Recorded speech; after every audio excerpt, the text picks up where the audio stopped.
সুপ্রিয় শিক্ষার্থী আসসালামু আলাইকুম। আশা করি ভালো আছো। আমি আল্লাহর রহমতে ভালো আছি। আমি রাসেল মোর্শেদ স্যার তোমাদের সঙ্গে আছি। আজকে তোমাদেরকে জানাবো এইচএসসি পরীক্ষার পরবর্তী করণীয় কি। তোমরা জানো যে তোমাদের 10 অক্টোবর বা 15 অক্টোবরের মধ্যে তোমাদের এইচএসসি পরীক্ষার রেজাল্ট দিতে পারো। অনেকেই অপেক্ষমান রয়েছে, অধীর আগ্রহে অপেক্ষা করছো। অবশ্যই তোমাদের একটা সুসংবাদের দিন আসছে সামনে। যাই হোক, দোয়া করে তোমাদের সকলের জন্য তোমরা যেন খুব ভালো একটা রেজাল্ট করে তোমার পিতামাতা এবং সমাজের মুখ উজ্জ্বল করতে পারো। দেখো, এইচএসসি পরীক্ষার পরবর্তী করণীয় তোমাদের কী থাকবে সেই বিষয় সম্পর্কে আমি তোমাদেরকে একটুখানি আইডিয়া দেবো। দেখো, রেজাল্ট দেখা তোমাদের প্রথম কাজ হচ্ছে যে কোনো ওয়েবসাইটে গিয়ে রেজাল্ট দেখা। তোমাদের এসএমএসের জন্য অপেক্ষা না করা, বোর্ড থেকে রেজাল্ট টাঙিয়ে দেবে সেটার জন্য অপেক্ষা না করে এখন তো বিভিন্ন অ্যাপসের মাধ্যমে রেজাল্ট দেখা যায়।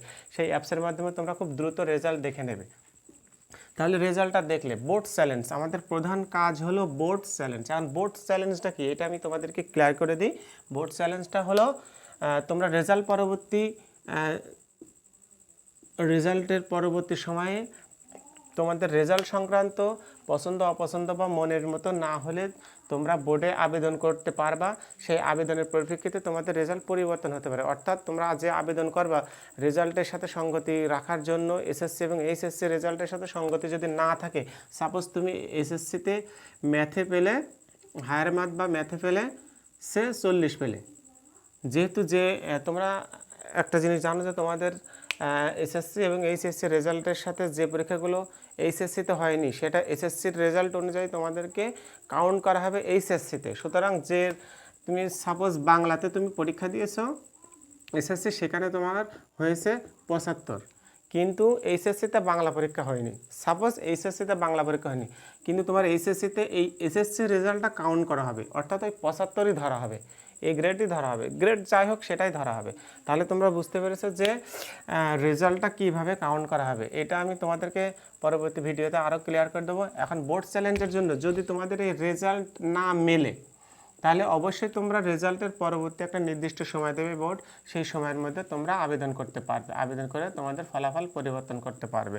তবে একটা জিনিস তোমাদেরকে জানিয়ে রাখি, এই যাবৎকালে যারা বোর্ডে আবেদন করেছে রেজাল্ট পরিবর্তনের জন্য, ম্যাক্সিমাম শিক্ষার্থীর রেজাল্টের পরিবর্তন এসছে। কারণ এখানে দেখা গিয়েছে যে শিক্ষকের বড় একটা ভুলের জন্য রেজাল্টের পরিবর্তন ঘটে। শিক্ষকের যদিও কথাটা কটূক্তি, তারপরও আমি এখানে উল্লেখ করে দিচ্ছি যে ইতিপূর্বে যে সকল শিক্ষকরা এক্সামিনাররা খাতা দেখেছে, খাতা দেখে নাম্বার যখন যোগ করে তখন অনেক সময় যোগে তারা ভুল করে, অর্থাৎ এই ভুল করার কারণে তাদের গ্রেড কমে আসে। অর্থাৎ যদি কোনো নাম্বার সাপোজ 69 হলো, কিন্তু এখানে এই গ্রেড হচ্ছে 70, সুতরাং 1 নাম্বারের জন্য সেখানে গ্রেড পিছিয়ে যায়। এতে শিক্ষার্থীরাই বিপদে পড়ে বা তাদেরকে পরবর্তীতে এই বিড়ম্বনার শিকার হতে হয়। সুতরাং এই সকল ভুল যদি তোমাদের চোখে পরিলক্ষিত হয়, তাহলে অবশ্যই তোমরা বোর্ড চ্যালেঞ্জ করবে, অর্থাৎ রেজাল্ট পুনর্বিবেচনার জন্য তোমরা আবেদন করবা। সেখানে একটা বড় পরিবর্তন আসতে পারে। এবং তোমরা এটা জেনে রাখো যে সকল শিক্ষার্থীরা বোর্ড চ্যালেঞ্জ অর্থাৎ আবেদন করেছে, শতকরা 95 জন বা 98 জনের রেজাল্টের পরিবর্তন ঘটেছে।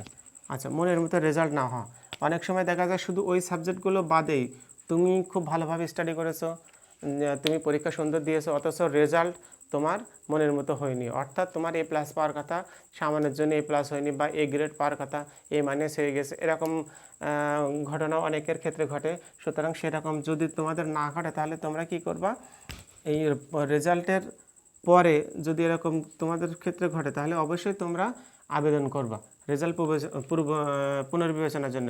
তোমাদের যে সাবজেক্টটা নিয়ে সমস্যা মনে করছো যে এই সাবজেক্টে আমি খুব ভালো পরীক্ষা দিয়েছি কিন্তু আমার রেজাল্টটা গ্রেড খারাপ হয়ে গেছে, সেই সব সাবজেক্টের জন্য তোমরা আবার আবেদন করতে পারবা।